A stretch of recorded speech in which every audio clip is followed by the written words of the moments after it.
Hey guys, so in this video, I'm going to be giving you a full PowerPoint presentation and what I consider to be the ultimate guide specifically for teenagers on how to invest into stocks. Now here's a quick overview of this video. First, we're going to have 11 full chapters, with the first chapter being an introduction about who I am, what my background is. We're going to go into the basics of the stock market following that. Then we have chapter 3, stock types and terminology. I'm going to go over what to do before investing. Chapter 5 is how you can actually get started. Chapter 6 is going to be where it gets a little fun. You guys are also going to have access to get a bunch of free stocks, which I think are great because they can be worth up to $10,000, $20,000, $30,000 if you get really lucky. After that, we're going to have a brokerage walkthrough and tutorial. We're also going to go over how to research stocks. We're going to go over building your stock portfolio. Then we're going to go over taxes. A lot of people don't talk about taxes. They don't really know too much about it. And I know as a beginner, that stuff isn't even on your mind, but we're going to go over pretty much the essential things that you need to know.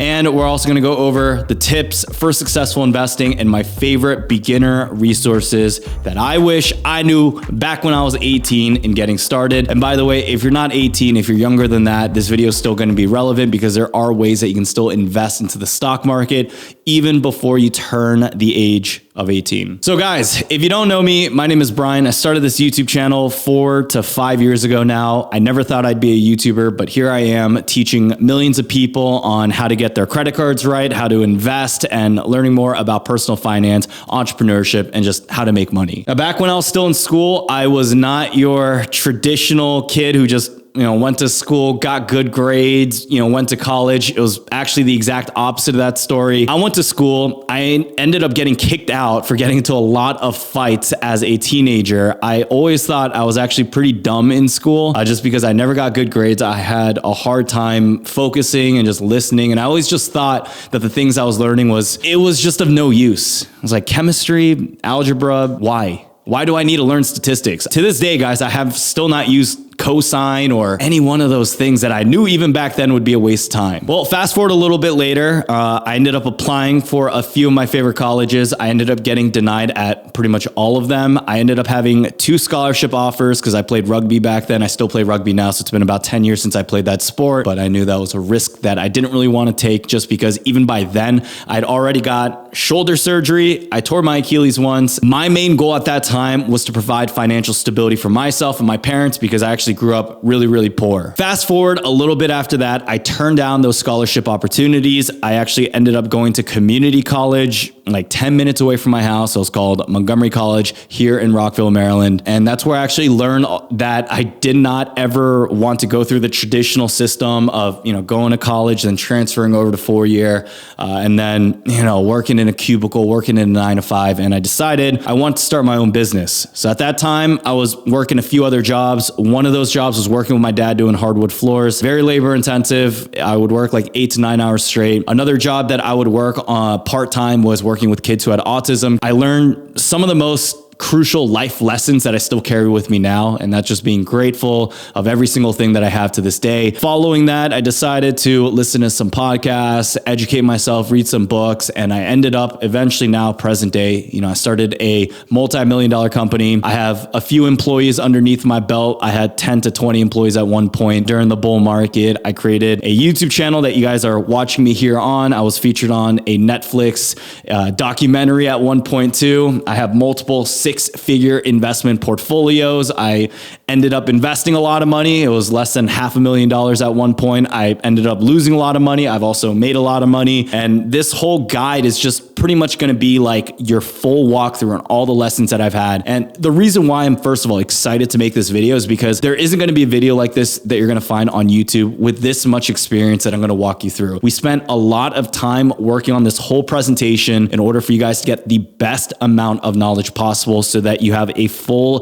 deeper understanding on how to get started. If you guys can relate with me in any way of not coming from a family that has money or generational wealth and you're able to see what I've been able to do, there is a future where you can also make money for yourself and you could also provide for your loved ones. So why am I making this course? Well, first of all, I want to teach you guys what the schools are not going to teach you. I also want to help you get rich in the form of investing. I want to make sure that you have a full understanding of stocks and how the stock market works. I also want to make sure that you are able to make good investment decisions, because even though I've been able to make a significant amount, like I said, I lost a lot, and I've seen a lot of people lose a lot too, because we went from a crazy bull market. I don't know if you guys are around for the whole AMC GameStop stuff, but my channel was actually one of the main channels leading those live streams at that time. So if you ever looked up AMC live stream on YouTube 2-3 years ago during the pandemic, while everyone was still masked up inside their houses, you might have stumbled across my channel back then. And this is just going to be a follow-up on making sure that you guys don't fall prey to any meme stocks, because we are going to have even more opportunities like the ones we saw a few years back. And I want to make sure that you guys have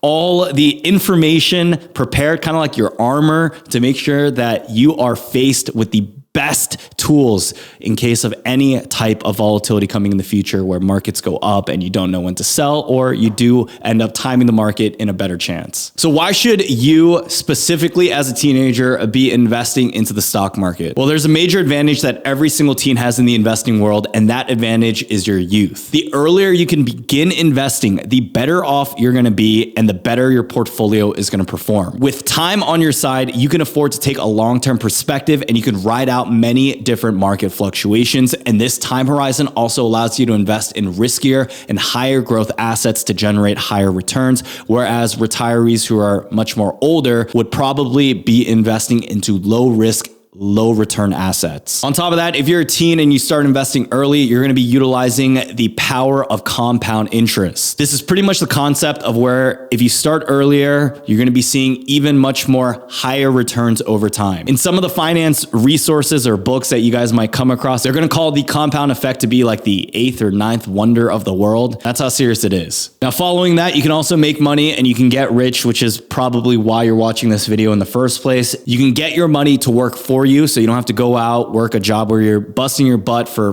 $12 to $15 an hour. If you are able to consistently invest into the market, you can find that this will replace any type of job that you might work, and this could even become your full-time profession. Now, by investing into the stock market at a young age, you're also going to be setting yourself up for the most amount of success. I'm 26 right now, but it even feels like just yesterday I was 21 years old. So you guys want to make sure that you maximize that amount of time as much as possible. I sometimes like to imagine if I began investing even more consistently at 18 years old, where I could be with my portfolio now. By the time you get to 27 or 28, you nearly have 9 to 10 years of experience in investing. And most likely you can say that, you've been in the industry for a long time to be even an expert within making significant wealth. Anytime you pursue anything or you're learning something consistently for that long period of a time, nearly a decade, I would like to say that you have better chances than most who might just be entering the market. On top of that, investing is also a great hedge against inflation. If you're a teen,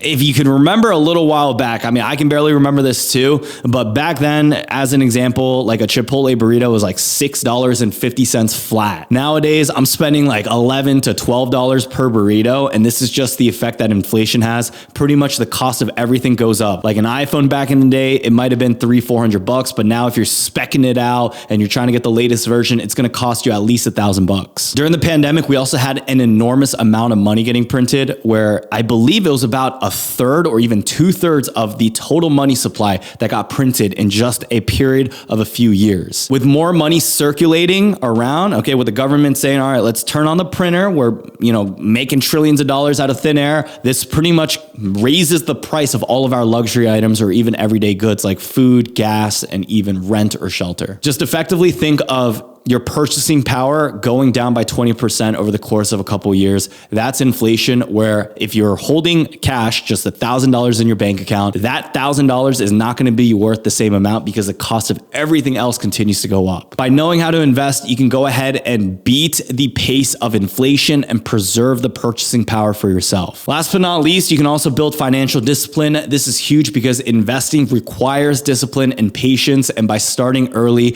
you can create good financial habits and develop the discipline of regular savings and investing, which I believe will have a huge ripple effect into your overall financial being. So why is now the best time to get started? Well, first of all, this is because you are young. If you're a teenager, the earlier you begin investing and buying assets, the quicker you're going to become rich and meet those financial goals. Back when I wanted to learn about investing, things like this video here or the resources that you get on YouTube and courses and online articles, it did not exist to the extent that we have now. What I love about the new developing age is just the fact that knowledge is abundant, but most importantly, it's free and it's never been cheaper to get started with investing. Even more than that, literally some of these brokerages that we're going to talk about in this video are going to give you free stocks that can be worth $10,000 to even $30,000 if you get really, really lucky, where they're giving you money in order to get started. Even back before my time, brokers used to charge a 1% to 2% fee per trade, but nowadays you can find several great commission-free investing platforms, and investing has now become more accessible and democratized for a larger crowd than ever before. Now, like we just mentioned about inflation, this is destroying your bank account and your cash is losing value every single day. With the US economy recently hitting its 40-year high inflation, and it looks like it's not really still slowing down, that's why interest rates are continuing to go up. Right now is going to be the best time to start more than ever. Now, before we get into any of the basics, if you're wondering how much money can you actually make by investing to the stock market, this year is going to depend on how long you're investing for, how much you invest, and what you decide to invest in. If you ask people who have been in the stock market for a while, take as an example Warren Buffett, who has been declared as one of the most successful stock investors, he'll tell you that literally billions of dollars can be made investing. Now, I get it, Warren Buffett is a bit of an anomaly, so let's provide an answer that's a bit more realistic. And for a point of reference, we'll take the S&P 500 as a historical average annual return of 10% as an example. If you're 18 years old and you invest, say, just $300 per month into the S&P 500, by the time you reach your retirement age, you will have made over $3.6 million off a principal investment of around $169,200. Now, guys, the example that you see on your screen here with Brian being an 18-year-old who's investing $300 is exactly what I'm telling you here. That person, Brian, fantastic name, by the way, would have made over $3.6 million in profit. You got to also consider the fact if you're not making that much money right now, one day you will be, especially if you graduate high school, graduate college, you get your job. The median income that most people make is around $40,000 to even $50,000 per year. That number is actually going up just a little bit because we're seeing inflation going higher. So even if you're making $50,000 to $60,000 a year, say you're able to save 95% of your income, you live at home with your parents, they're still able to feed you, you would be able to build up that principal investment of $169,000 in the matter of 3 to 4 years. That means if you're able to play your cards right, you could essentially turn that amount from just a median income salary you're making into a multi-7-figure portfolio. Now, just a side note, if you want to play around with the numbers and see for yourself, you can also use a calculator that I'm going to link down below in the description by NerdWallet, which will give you a prediction based on compound interest and how much you invest on what that money will amount to. So as an example, say you have an initial investment of $1,000 and you invest about $100 per month. If you give that 10 years to grow at an estimated rate, I would say even 10% is fair.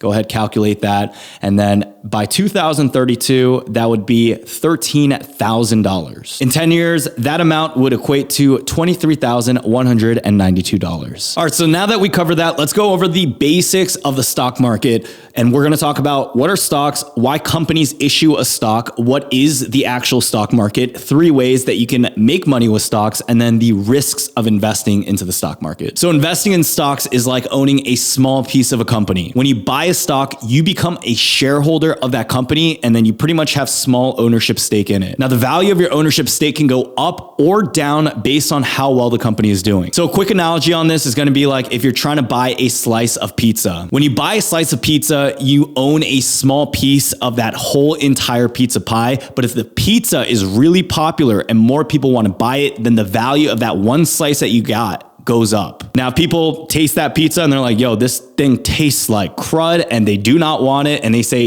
it belongs in the garbage can, that one slice of pizza you have, the value of it would actually go down. So very alike to how companies work. If you invest in a company that does well, say, Apple continues to do well, you got the iPhone, they keep making an upgrade, and then in 5 years from now, you got like a projector phone, it doesn't even look like this anymore. Their value of their stock is probably going to go up. They came out with like those, $3,000 VR headsets. If that ends up being a life-changing tool that a lot of people use, I could see Apple continuing to go up. But say the VR headset actually flops, say it gives people a bunch of migraines, the technology is still not there, people might deem that the company is starting to go downhill, and then we could see the stock going down too, because the company itself is performing more poorly. So what you need to know is that investing in stocks can be a great way to grow your wealth over time, but it also does come with risks, because it's important for you to understand what companies do and what their future projected income and how they perform looks like will be. So why do companies issue stock? Well, companies issue stock simply to just raise money for them to scale their business. By issuing stock, the company sells ownership in itself to investors in exchange for that cash. Say for this YouTube channel, it's continuing to grow. Maybe, in 2 years from now, we're making $10 to $30 million a year. But say as an example, right now, I want to raise money because I want to hire out a bigger team. I want to get an office. Maybe I want to grow 5 more YouTube channels, and I know what it takes for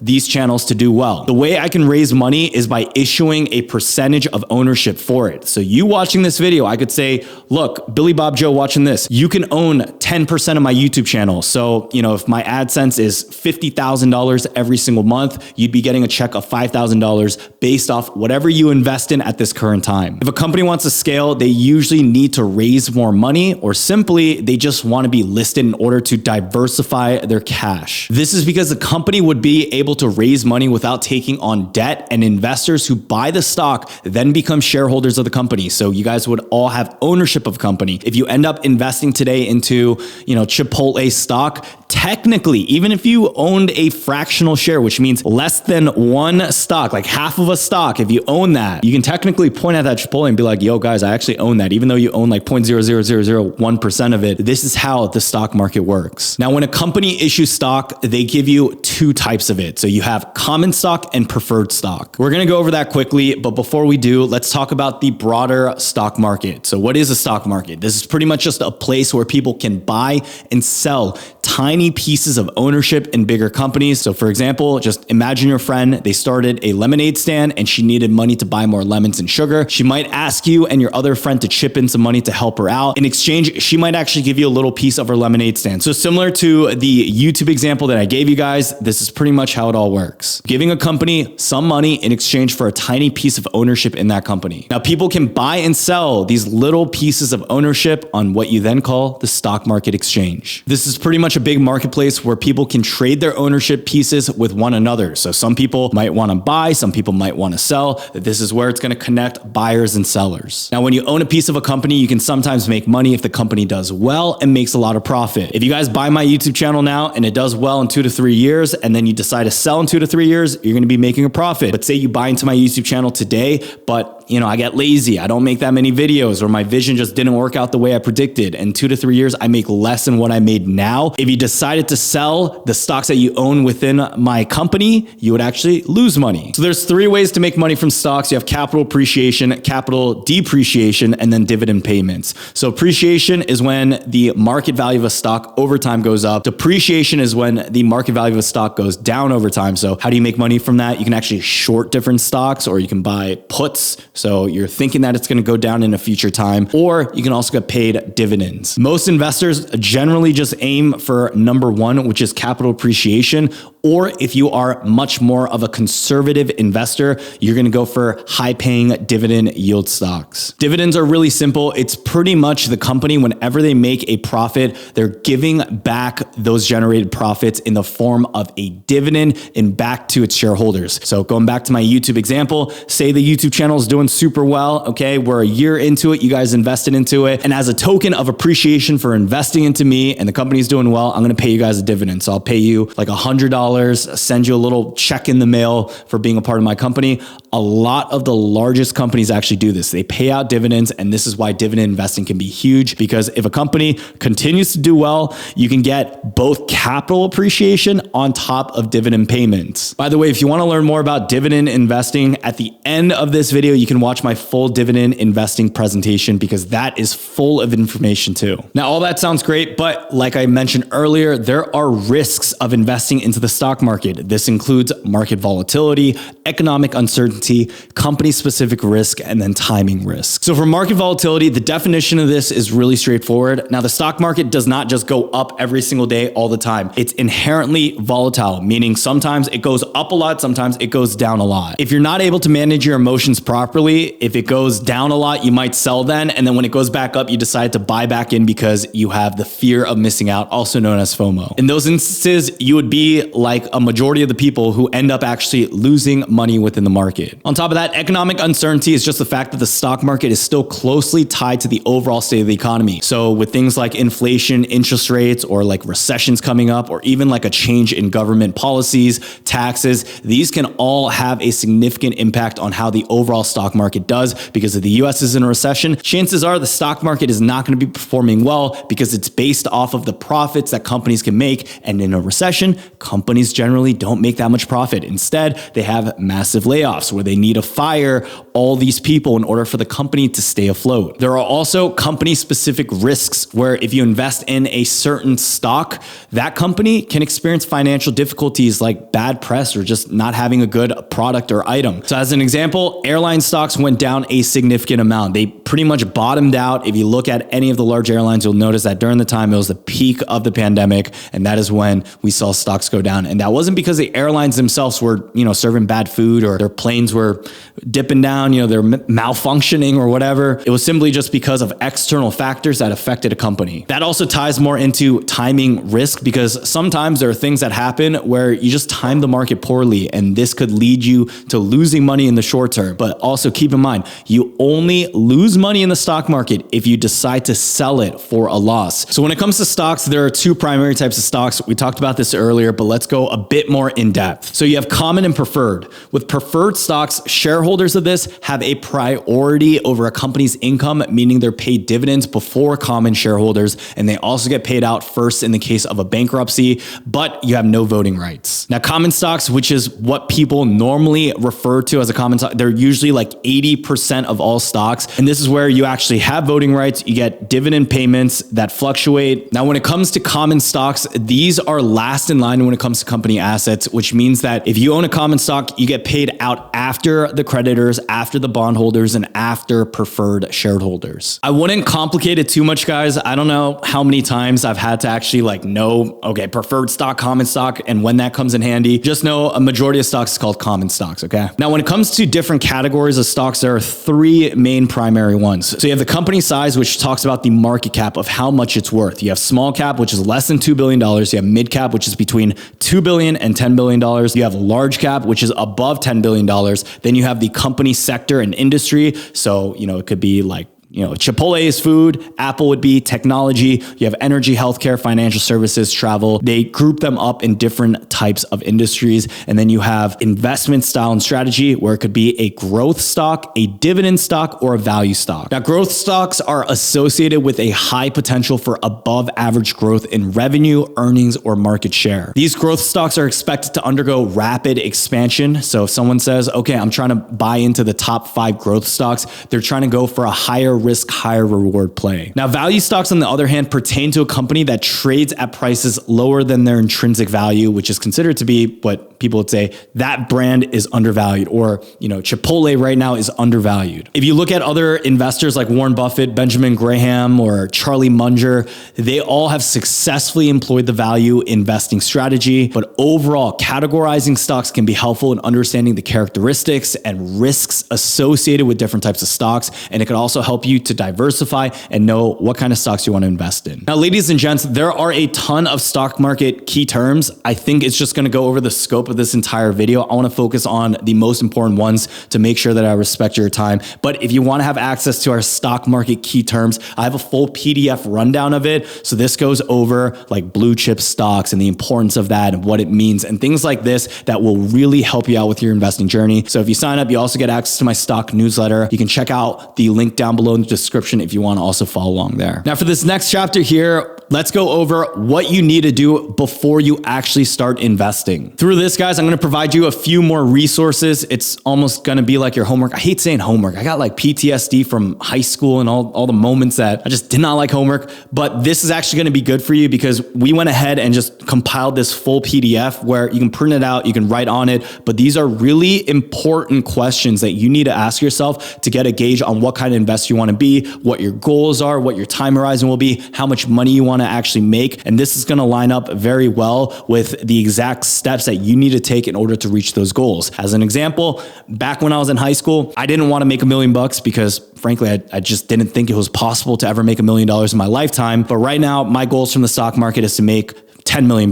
Back then, if I were to make just even $10,000, I would have been happy. I would have been able to buy, like a cheap little fun little Toyota or something, or maybe like a 2-door sports car, get some monthly payments on it, still have a little bit left to invest into the market, things like that. But before that, we also have 2 investing prerequisites. So one of them is going to be to make sure that you eliminate debt and that you also have a rainy day fund. Now, these 2 factors are going to also depend on what your living situation is. If you're a teenager, but you're independent and your parents force you to pay for every single thing like groceries and rent, you're going to want to make sure that you have a larger rainy day fund. But if you have, really supporting parents, you have a roof over your head, maybe they even give you allowance, you might not need a rainy day fund for as long as someone who's supporting themselves may need. On the off chance though, something that all of you guys should always be doing is eliminate debt. So if you owe Billy Bob Joe down the road like 20 bones, just pay that off right away. Don't owe any single person any type of debt, and don't ever get into things like credit card debt. This is because usually if you have debt,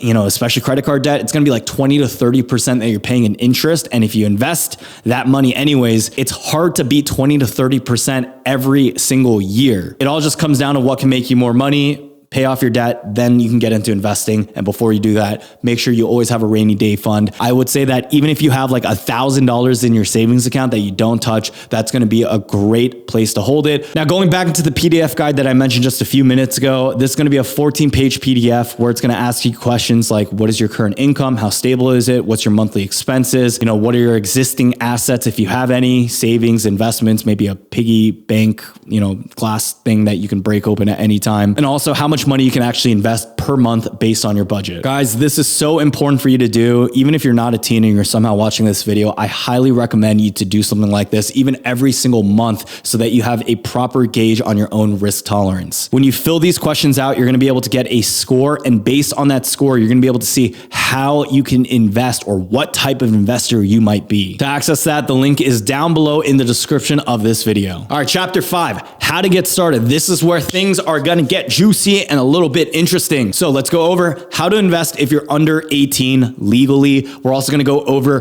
which investment accounts that you should be using and what brokerages that you should also be taking advantage of. If you're under the age of 18, generally you'd be prohibited from opening your own brokerage account, but there is a rule. So adults can open a custodial account on behalf of you at any age, allowing you to get a head start on investing. Now, custodial account just means that an adult is going to go ahead and hold and manage the investment on behalf of you, typically a minor, or you're still a dependent if you're under 18. And keep in mind that even in the case of a custodial account, the adult, not the child, has control of the account and the investment decisions. Now, some places that offer custodial accounts are going to be Fidelity, Charles Schwab, which now owns TD Ameritrade, Vanguard. Now, in the off chance that you can't find an adult that wants to open a custodial account for you, or your parents are just like, nah, man, just wait till you're 18. You don't have much money anyways, what you can also do is open an account and engage in something called paper trading as an alternative. Now, paper trading is what it sounds like. You're trading paper that is not real dollars. So you're pretty much trading like monopoly money, fake money that is simulated as trading practice, where if you do decide to invest into the market, you're not going to risk anything because it's not real money. Now, why would you do paper trading? Well, this is an excellent alternative as it allows you to gain practical investing experience. So do you think you might be one of the 1% of people that get really lucky in the market and you just somehow are able to buy and sell and just consistently win without risking anything? Well, you could do that with paper trading. I wish I did paper trading way earlier on than investing like $500 of my own money, because at that time, like that was all the money that I had. Say as an example, you're paper trading for many years and then you build up your own portfolio of, $100,000 plus. By then you're going to have the confidence in order to do this with real money. And when you turn 18, you can open your own brokerage account and you would have developed the confidence, the skills in order to pursue any real investment opportunity. Now, if you're interested in getting started with paper trading, I'd highly recommend TradingView. They have the best charting platform, but also not sponsored, by the way. We actually use it here.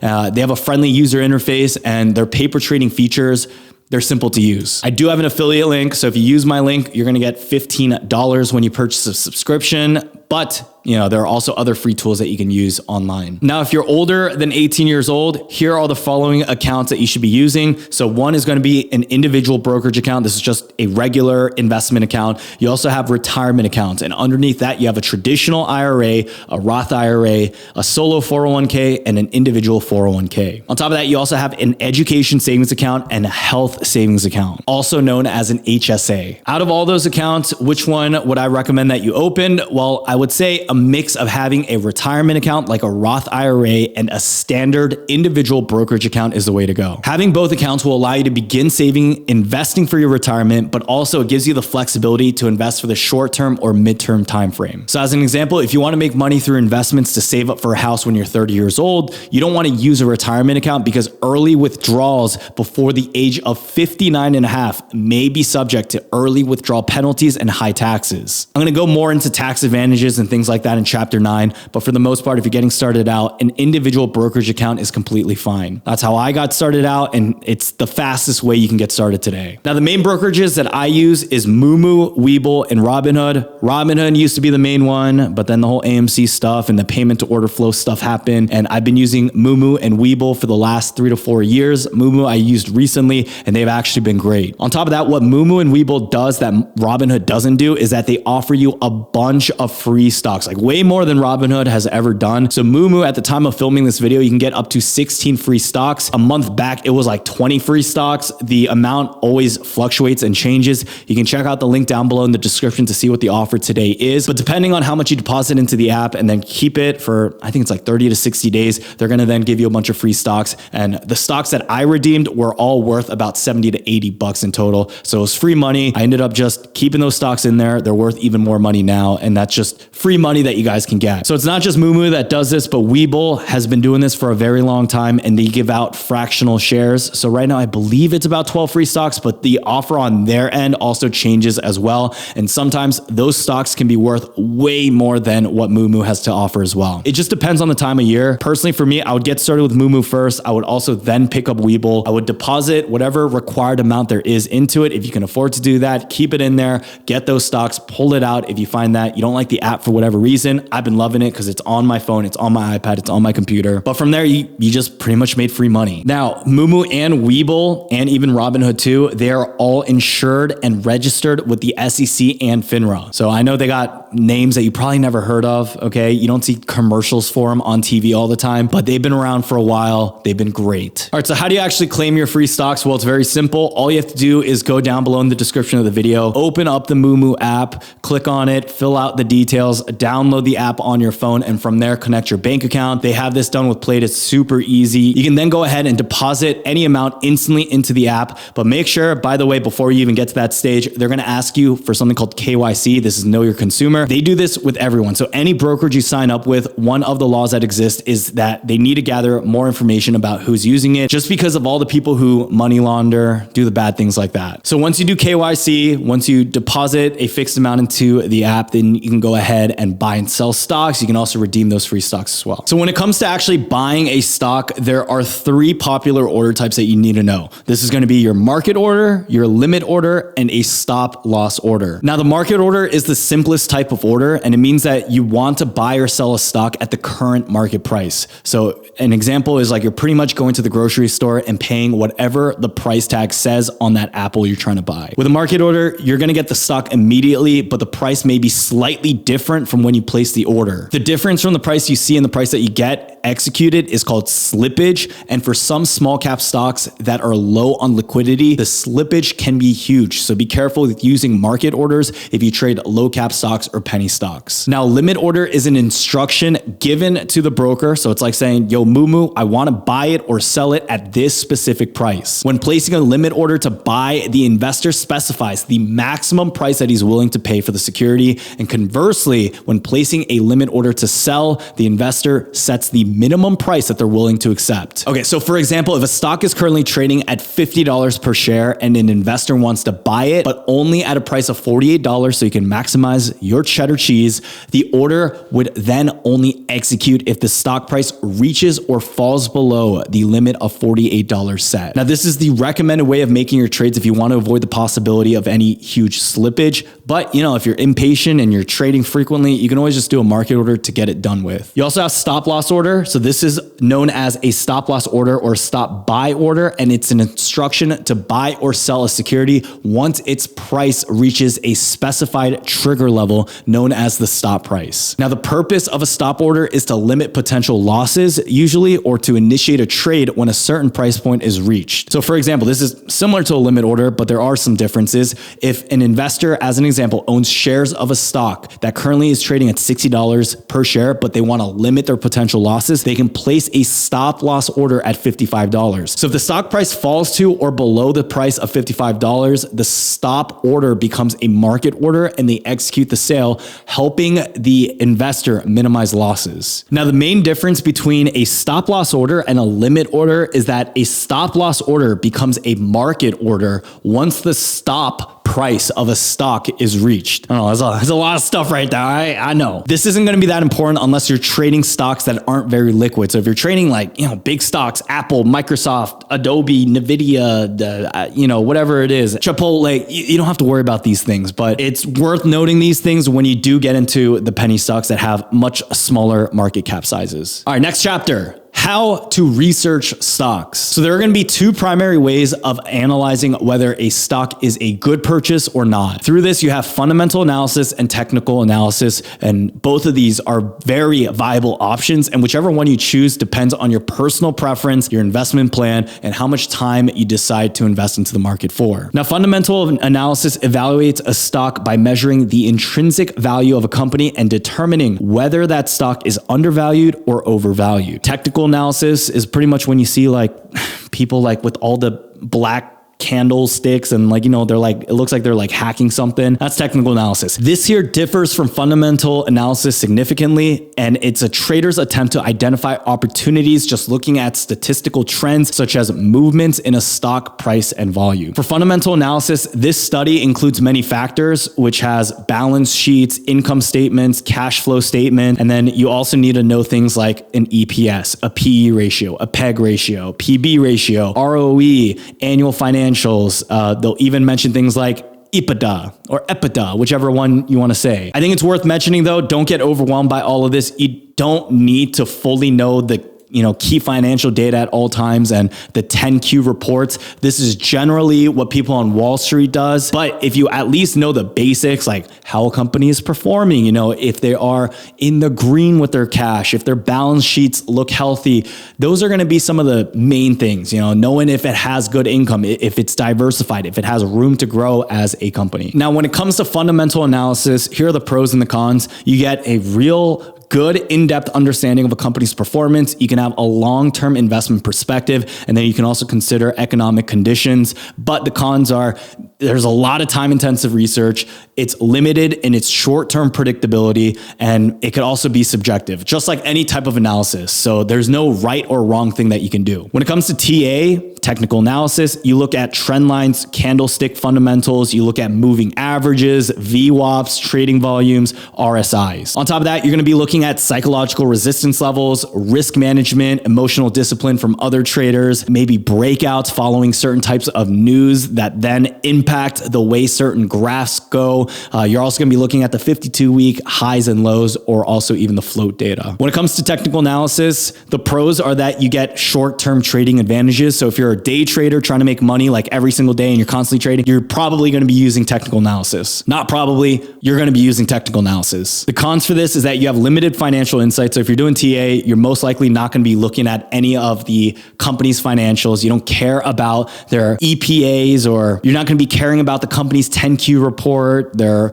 return on ad spend, their EPS, their PE ratio. So you're going to be limited in their financial insight. You're going to have interpretation challenges. So sometimes stocks just go up for no reason. And also you're going to be limited in the predictive ability of where a stock can go in the long form. Now guys, out of the two, I personally use both TA and both fundamental analysis. If one, fits your investing persona a bit more, where you want to be more risk adverse, you might want to go long term, then fundamental analysis might be best for you. But for me, I love just doing a variety of research. So I would look at a fundamental analysis of a company, maybe some trends. Like as an example, one play that we mentioned in our Patreon group is my Adobe buy. I bought into Adobe before it started skyrocketing based off of what I saw with AI. We actually timed that buy perfectly. And that's because I looked at fundamentals, but I also looked at the technical analysis of how the stock has been performing in the last year or so. I noticed with that stock, it had actually hit its all-time high many months before. We were nowhere near it, and it was actually going down. So I saw a good buying opportunity at that time. So I used a mix of both fundamental and technical analysis in my research. So now that we have a full understanding of stocks, of the type of research, how can you actually find winning stocks? Well, the first option for this is going to be using a stock screener. So there's hundreds, if not thousands, of different stocks now on the market, and it's going to be a waste of time to just go down a list and, just start finger pointing which ones that you want to start your investment research on. So a way that you can actually kickstart all of this is to use a stock screener. This is going to allow you to filter and screen stocks based on specific criteria and narrow down to a manageable list that meets certain requirements. So a few examples of the parameters you can screen for is market cap, if you want to buy into low cap stocks or high cap stocks, or if you want to focus on a specific industry or sector, or maybe you want to look at valuation ratio. So you want to look at specific PE ratios, or maybe you want to set it to certain dividend yields and you want to look at stocks that pay out a bunch of dividend to their holders. On top of that, you have technical indicators. So stocks that may have moved a lot in a specific point, or maybe they've been going down for a really long time and you're like, okay, this is a strong buying opportunity because people keep selling. This is usually during the times where they say if people are all buying, you sell, or if people are all selling, you buy. Now, the second way of finding potentially good stocks is to consistently stay informed on market news, market trends, and company development. So, what I like to do is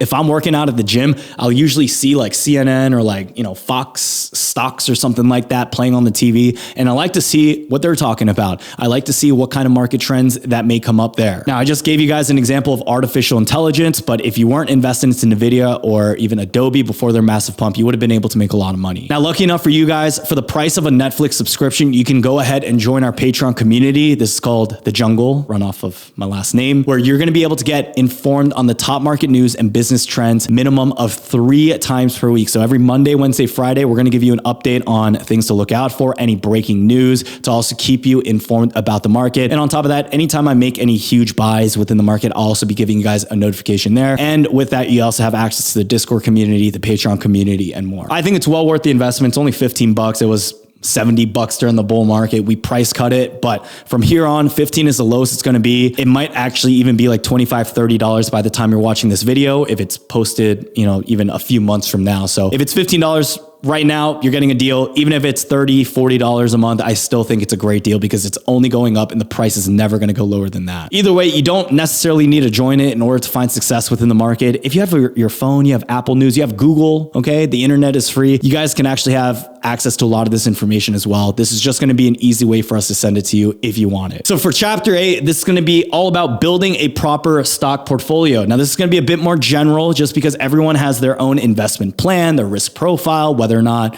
your mom and dad has a trust fund for you. But once you've gone through our investment playbook, the PDF that I mentioned earlier, you're going to have a better idea of what that risk tolerance is, what your investment goals are, what your financial situation is. And then from here, you can begin investing and allocating your portfolio accordingly. So to start out, we have low risk versus high risk investments. With low risk, we have bonds, certificate of deposits, so CDs. We have index funds, blue chip stocks, treasury securities, and money market funds. On the higher risk side, which is what I like to be in, guys, I'm not going to lie. I like the small cap stocks, the emerging market stocks. I like the sector specific stocks. I don't really touch penny stocks too often, but I did some of the meme stocks back in the day, lost a lot of money, made a lot of money. Anyways, and then you can also invest into derivatives. So as a general portfolio allocation, you can follow along on what's on your screen in order to get that idea. For me, I'm a higher risk investor. 70 to 90% of my portfolio is actually in stocks and in crypto.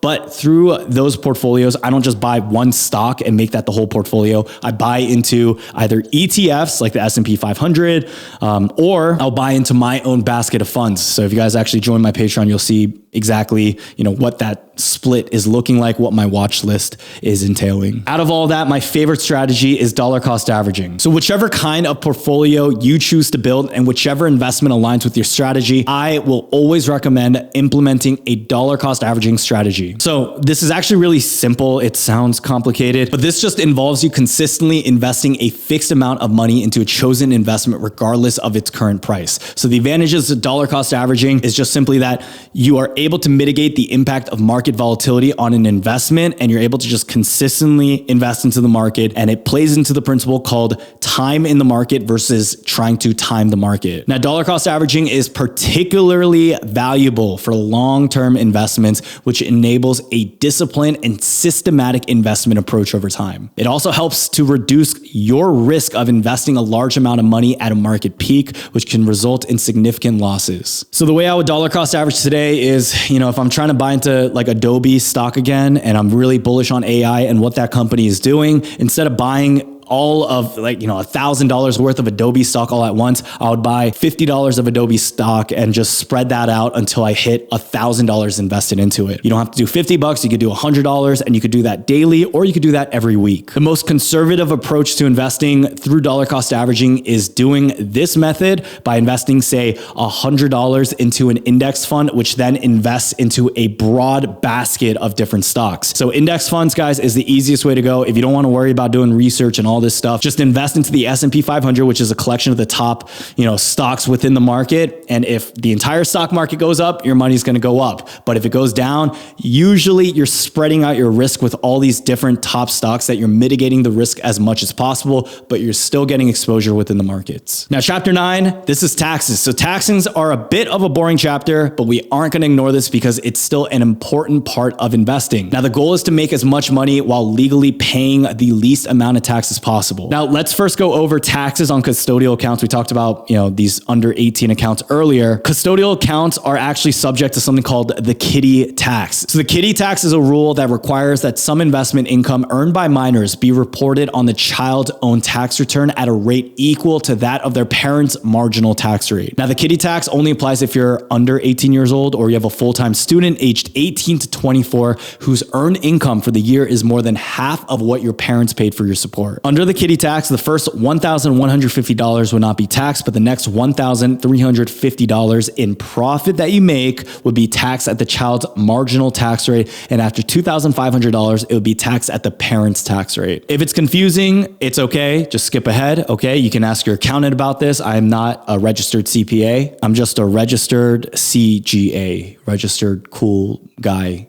Asian. By the way, guys, if you're getting any value, can you drop a like on this video? We're an hour and 20 minutes long into this recording. Following taxes, though, there are two more things you need to know about. This is capital gains tax. This is short-term capital gains or loss, and also long-term capital gains or loss. So for short-term capital gains or loss, if you hold the investment for less than a year, you're going to be taxed at short-term capital gains. This can be as high as 20 to 30 or even 40% on top of your actual taxable income. On top of that, you have long-term capital gains, where if you hold the investment for more than a year, this is why it's good to actually go long, because you get long-term capital gains instead of having to pay more taxes on short-term capital gains, and you get taxed at roughly half the rate. If you want to be the most efficient with taxes though, investing into a Roth IRA or a traditional IRA or 401k plan is going to be the best way to go. Now, if you make a certain amount of money though, you can't qualify for this. Or if you're making, it's roughly around the 200k range. That amount is changing every single year. You can look up what that amount actually is, but I know that I haven't been able to qualify for this for many, many years. But the Roth IRA is something that you should take advantage of if you do qualify. With the Roth IRA, through qualified withdrawals from these accounts, you're pretty much going to be investing completely tax-free and taking advantage of what a lot of people aren't doing these days. When we're talking more about 401k plans, these contributions are typically tax deductible in the year of contribution. And you can also do this through an employer. You can ask them about it. Sometimes they'll go ahead and match your 401k. So this is another way that you can get tax deductible or tax deferred bonuses. Now, a lot of people will say, oh man, I don't want to invest because I don't want to pay taxes or it's going to raise my tax bracket. To me, that never makes sense, because you're still making profit. Like if you make $100 and you have to pay 40% in taxes on the high end, you're still keeping $60 within your pocket. You can always do other things like tax loss harvesting, where if you lose money in stocks, but then in the next like 2 to 3 years in the future, you make money, you can offset those taxes by the losses that you had. So this is another strategy that the ultra rich and the elite do in order to maximize tax advantage savings. Frankly, if you live in the US, depending on some areas that you live in, even if you make $2 million, you have to assume about half of that, or $1 million, goes to the government. And at the end of the day, guys, I realized this when I started making money. Taxes are nuts. It's crazy. You only start worrying about this when you enter that higher tax bracket. But yeah, this is definitely an issue. For chapter 10, here are some tips for successful investing. So guys, make sure that you're investing for the long term. Most day traders actually end up failing, and you want to give yourself the best chances of winning by having a long outlook. Another tip is to reinvest your gains. If you don't make profit, don't get in the habit of cashing out and spending it. Your portfolio is going to grow exponentially if you reinvest your profits instead of spending it. Also, do not follow blind trades. If you think someone is doing well within their trading niche or expertise, make sure you at least do your own research and know exactly why you're purchasing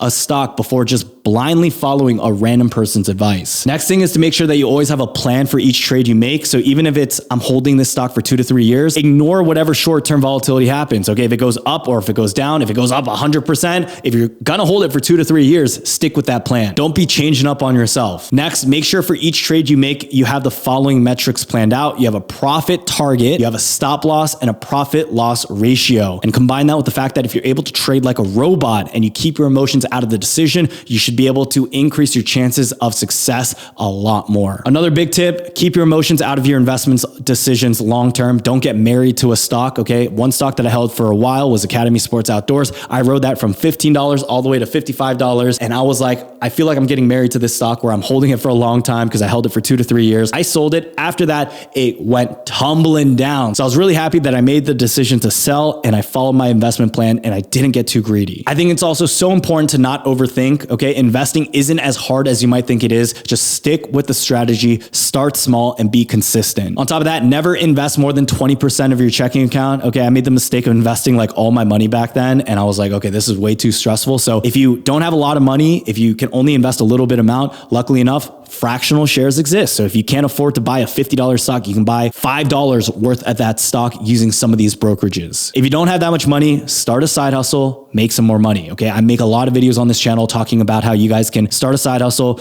make a lot of money today. Okay, I started with ecom, I got into drop shipping, moved over into private label branding, started Amazon FBA. Then after that, I started a digital marketing agency. Following that, I had this YouTube channel. Following that, I scaled this to a significant amount. And from there, we're growing even 5 more businesses on the side. If you want to make true wealth, I believe the best way to do it is to start a business, Anytime I like go to the car dealership, I'm buying a car, they're always just so impressed by what I do. And this is not to flex by any means. This is usually like the finance guy, and I want him to think that I make less money so I get better interest rates. But he'll tell me like there are doctors and lawyers who are now 40 or 50 years old that are not even making a fraction of what I make now. And that's all because I pursued starting an online business. So if I was able to do it as a broke, 19, 20-year-old, I know that you guys can too. Follow along on this channel because I'm going to make even more resources and guides for you guys to succeed. Chapter 11, beginner resources for stock investing. We talked about this a lot, but my stock newsletter will be huge for you guys. You guys are going to have access to a bunch of different PDFs, questionnaires that you'll have access to. Some of my favorite online resources is Investopedia,